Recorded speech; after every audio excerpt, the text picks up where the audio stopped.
What is going on, guys? It's your boy Clayton here. In today's video, we are going to be kind of reviewing Season 1 of Call of Duty Black Ops 7 to see if it was actually a good season. Now, the whole season concept is kind of a new thing they've been doing the last couple of years. Instead of kind of a DLC, they've been doing the seasons, which has its pros and cons. Obviously, the pros is all the kind of DLC exclusive, like maps, things like that, is all free to everybody. That's obviously the big thing. But as some of you guys might know, before Season 1 actually released, they said it was going to be the most content they have ever released in kind of a season slash DLC.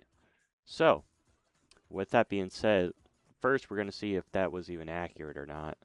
And then we are going to be seeing if it was actually like worth it because you can add stuff and it just be like, what is the point? So, if I look over at this screen a little bit, it's because I have it all pulled up.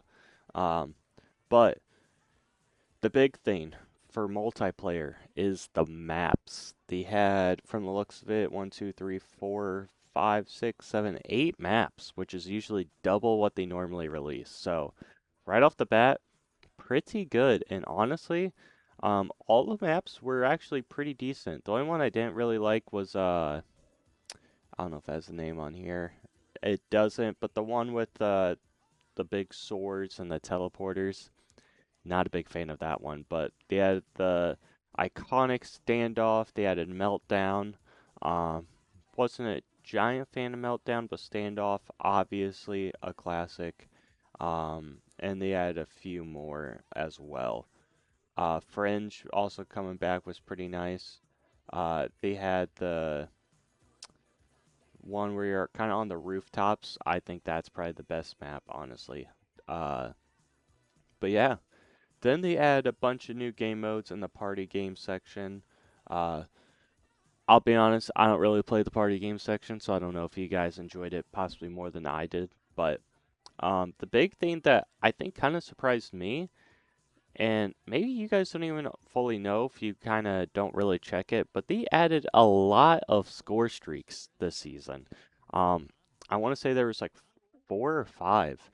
I know for sure is the Death Machine, War Machine. They had the Dreadnought, uh, the little like sniper drone, and I think there was a couple others they added too as well.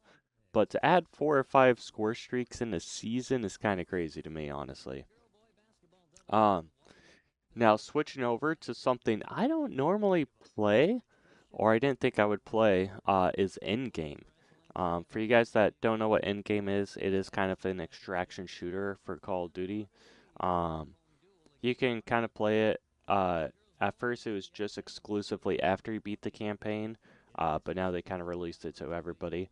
But it's actually pretty decent. I haven't played all the extraction shooters out there, so I'm sure it's probably not comparable to all the ones out there, especially like the Arc Raiders, ta the Escape from Tarkov, I think. Um, but they did add 4 new world events and 8 new exotic skills, um, which I thought was pretty cool. I also just kind of started playing it this season, so just kind of getting used to everything in general has been pretty cool. But and of course, the grind for the camos and in game as well. So. But that was pretty cool. I did get a try to do 2 of the world events, and I mistakenly got passed away. So, but zombies. I made a video about it a couple weeks ago, might have been about a month ago, about Astra Malorium. Can't even pronounce it. Um, but overall, pretty good zombies map. Don't really have a lot of critiques about it. Obviously, now that I've played it a few times, well, quite a bit of times actually, I still think it's a pretty good map. Um, Trying to play it in public match is a little bit annoying, especially since I usually do public match to get the Easter egg completed and stuff. I end up having to do it on solo because trying to coordinate the robot and to do all of his like death things where you have to kill him with the rocket, the thing where you use the laser and then the actual laser show. Um, it's just impossible in public match. So I had to do it solo, but overall, it's still a pretty good map. I love the aesthetic still, kind of like on a floating rock in space, and just like the aesthetic of the spacey like the atmosphere, still really cool. I still think I might go over the first zombies map more than Ashram Malorium, but still really good overall. And then they did add 2 survival maps with Diner and then the little rocket area. I can't remember what that part's called, but um, they also added 2 Gobblegums. I don't remember the purple one, but it was the purple and then the like rainbow one. Um, it is what it is for those. They also added uh meal kick, which um, I mean it is what it is. Kind of what we all expected. I think it's a little bit better than we probably expected. Um, but still pretty useful. So can't complain with that. Now the thing that haven't really played, which you guys are probably gonna absolutely destroy me for, is Warzone. Now I'm looking over here. I haven't played it because I've been trying to grind camos and other game modes and stuff. But it looks like they added 2 maps, a couple modes, and then some different equipment, perk, and a grappling hook. So I'll let you guys decide if it was worth it on that one. You guys are gonna have to let me know down in the comments. But as far as weapons go, they also added 7 weapons. Pretty much one in every category, I believe. I don't think there was a category they missed. Other than maybe like launchers or pistols, but yeah, they added a new weapon in pretty much every category, which is pretty fun. Uh, the Maddox is mad annoying though. Everyone uses that in multiplayer because it's really good. But it's been really nice to try to grind the camos on these. I know I got the submachine gun, the little like Uzi looking one. I forgot what it's called. No, the Kaget, something like that. I think.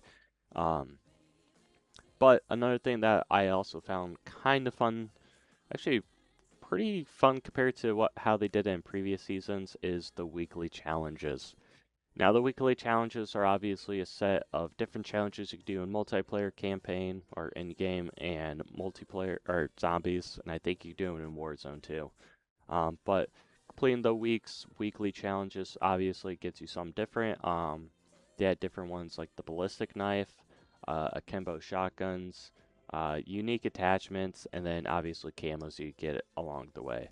Um, I thought that has been pretty cool, mostly because their rewards, like the attachments slash weapons you get, are way more interesting in this season compared to times in the past. Because I feel like you used to complete a week's worth of challenges, and it was like, oh yeah, you get a suppressor for the sniper. What? But these attachments actually switch up the guns quite a bit, like an automatic M8A7, things like that. So, um, yeah, I think that covers it. They had obviously new bundles, operators, things like that. Um, and then there's obviously a bunch of new game modes. They had a few for the holiday season, and multiplayer, zombies. They also had the Fallout events. They had a lot of leaderboard events, which I know not everybody was a fan of. I wish there was a way to make it kind of more team oriented, maybe teams of 4 or like 4 different teams. That way it's easier to get kind of those top rewards if you are busy with like, your job and stuff, but yet you can still participate to help your team. So, yeah. Overall, I honestly think it was a really good season for Call of Duty. I don't know if everyone else agrees with that. I think all the content they added for the most part was pretty good. They missed in a couple areas like some of the game modes and things like that. But yeah, overall, I really did enjoy the first season of Black Ops 7. So let me know down in the comments what you think of the first season and what you expect from season 2.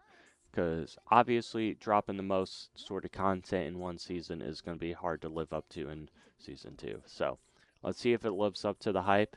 And with that said, I will see you guys in the next one. Peace.